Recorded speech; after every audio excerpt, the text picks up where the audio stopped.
അസ്ലാം മാർലിയുടെ ഭർത്താവിൻ്റെ സഹോദരൻ്റെ കല്യാണത്തിന് അസ്ലാം മാർലി പങ്കെടുത്തിട്ടുണ്ടായിരുന്നില്ല. ഇത് എന്തുകൊണ്ട് എന്ന് ചോദിച്ചുകൊണ്ട് ആൾക്കാർ മെസ്സേജ് ഇടുന്നുണ്ടായിരുന്നു. ഇതിനൊക്കെ ഇപ്പോൾ റിപ്ലൈ എന്ന പോലെ യൂട്യൂബിൽ അസ്ല ഉണ്ടെങ്കിൽ ഒരു Q&A പോലുള്ള ക്വസ്റ്റ്യൻ ആൻസറൊക്കെ നടത്തിയിട്ടുണ്ടായിരുന്നു. അതിനകത്ത് ഈ ഒരു ചോദ്യത്തിന് മറുപടിയും അസ്ല പറയുന്നുണ്ടായിരുന്നു.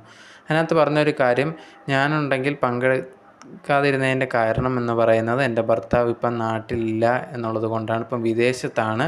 എനിക്ക് എൻ്റെ ഭർത്താവില്ലാതെ ആ ഒരു ചടങ്ങിനും പങ്കെടുക്കാൻ തോന്നിയില്ല എന്നുള്ള രീതിയിൽ അസ്ല ആ ഒരു വീഡിയോയിൽ പറഞ്ഞിട്ടുണ്ടായിരുന്നു. ഈ ഒരു കാര്യം പറഞ്ഞതോടെ ആൾക്കാർ കമൻറ്റ് ബോക്സിൽ വന്നിട്ട് എന്താണ് അസ്ല പറയുന്നത്, ഇതിനു മുമ്പ് ഭർത്താവിൻ്റെ സഹോദരിയുടെയൊക്കെ കല്യാണത്തിന് പങ്കെടുത്തുണ്ടായിരുന്നല്ലോ, ആ സമയത്തും ഭർത്താവ് ഇല്ലായിരുന്നല്ലോ, പിന്നെ ഇപ്പോഴെന്താണ് ഇതേ കണക്ക് പറയുന്നത്, ഇതൊട്ടും കറക്റ്റായിട്ടുള്ള ഒരു ന്യായമായിട്ട് തോന്നുന്നില്ല. അപ്പം ഈ ഒരു ന്യൂസൊക്കെ കേൾക്കുന്ന പോലെ നിങ്ങൾ തമ്മിൽ പിരിഞ്ഞോ, എന്താണ് സത്യം എന്നൊക്കെ ചോദിച്ചിട്ട് ആൾക്കാർ കമൻറ്റ് ബോക്സിൽ അസ്ലയ്ക്കെതിരെ കുറേയധികം നെഗറ്റീവായിട്ട് കമൻസൊക്കെ ഇടുന്നുണ്ടായിരുന്നു.